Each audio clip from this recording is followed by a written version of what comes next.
Hello, today I'm going to be giving you a tutorial of eMed. First we're going to go through the features of the timetable and the map, and then I'll give you a brief overview of the rest of the functions of eMed. To start off, you log in with your ZID and your ZPass. And you're brought to the home screen. Okay, so let's jump straight into the timetable.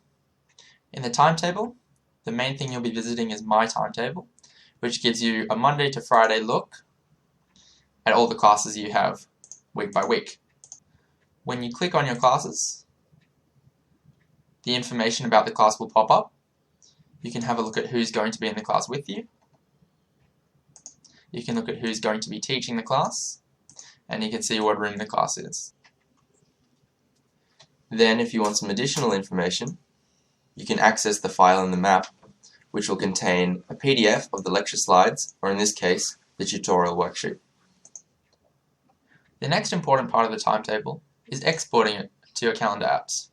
So the iCal download allows you to get the information stored in the My Timetable calendar and convert it to an iCal file. You click Produce iCal to generate the file containing all the events in the course. Then you can import that file into the calendar app that you use. So while the iCal export is very useful, there's one problem. If the timetable changes, then it won't be automatically updated on whatever calendar app you're using. So you need to keep a careful watch of your emails and also use the next 3 days timetable on the homepage just to make sure that all your classes are still the same as what you've got in your calendar applications. The next useful part of the timetable is the planner, which contains all of the activities your year attends. The planner is useful for people who need to plan whole grade activities, or if you need to change classes. For example, if I can't attend a practical, say late on Friday, I can have a look and see that the practical is also run on Friday morning and on Friday at lunchtime. And then I can send an email to the faculty to request a class swap. Alright, so the next most important thing in eMed is the map. And the map is like all of the knowledge in medicine in one place. It's got all your lecture slides, the lecture recordings, and it also contains a history of those back until 2008. It also contains all the worksheets and stuff you do in tutorials, and it's got your student guide, your prac manual, and the course guide in case you ever lose any of those. To access the map, click on the link in the navigation bar. The first useful thing you can do with the map is generate a list of all the lectures that you're about to cover in your course. So if you go to Learning Activities by Context and click the course that you're doing, for example Foundations, you can say, I'm about to start learning about the Introduction to Disciplines, and I want to see all the lectures I'm going through. This will give you all those lectures in that scenario. If you want to have a look at the rest of the lectures in the course, then you just do it for the rest of the scenarios and they'll all come up. The archive search is perhaps the most useful option in the map, as it allows access to lecture and tutorial material from previous years. This is useful if the slides for an upcoming lecture aren't uploaded yet and you want to revise them beforehand, if you want to access resources in a course that you're not currently doing, or if you're doing an assignment on a topic that has relevant lectures in the coming weeks that haven't yet been delivered. To use the map search, just type in the name of the lecture you're looking for.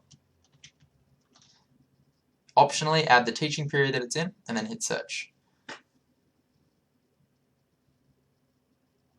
You can see it's come up with the cells, organelles, and cell boundary lecture that was given in 2008, 2009, all the way up until 2013.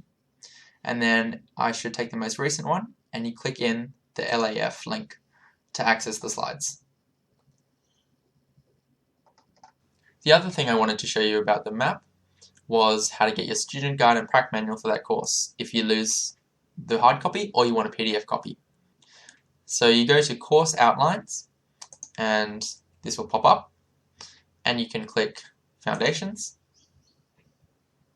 and then this will be your practical manual for the course. This will be your student guide for the course, and that works for all of the courses. So Foundations, prac manual. You can also get the phase outline, which gives you a lot of information on assessments and weightings, which is pretty important, and that's found in the phase outline tab, and it will just have one for each phase. Alright, so that's the map covered. Now I want to go through the rest of the options in eMed with you, but I'll just be covering each of them briefly because they're pretty easy to work out by themselves and relatively self-explanatory. The next section I'm going to go through is the portfolio section.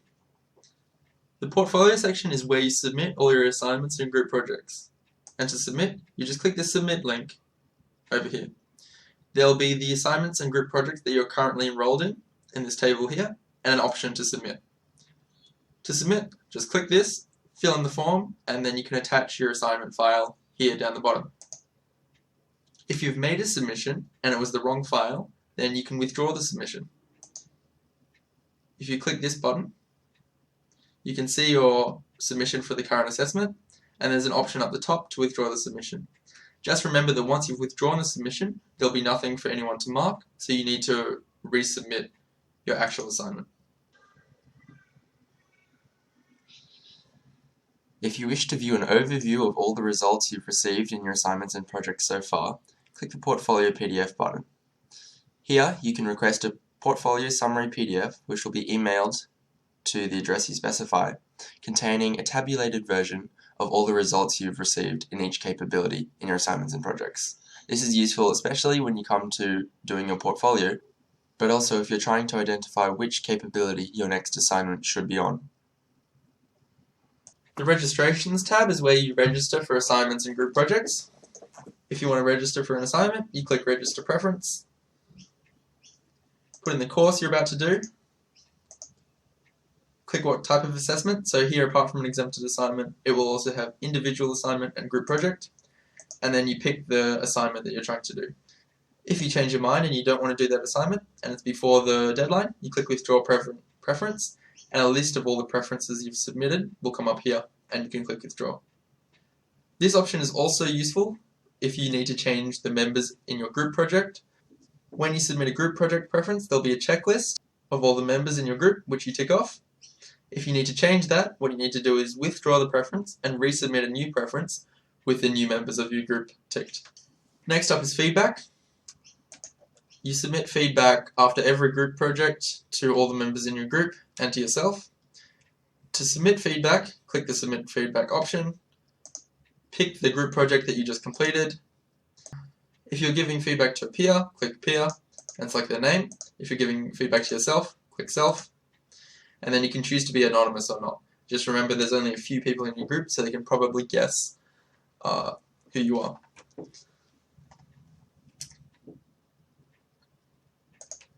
You can also review your feedback. So after a course has passed, everyone else's feedback to you will become public. You can read their comments and improve on that for your future group projects. Finally is the Results tab, and this will show you all the results of your assignments, projects, and exams that you do in the course. That's the end of the tutorial. If you have any questions, ask them on Facebook or put them in the comments.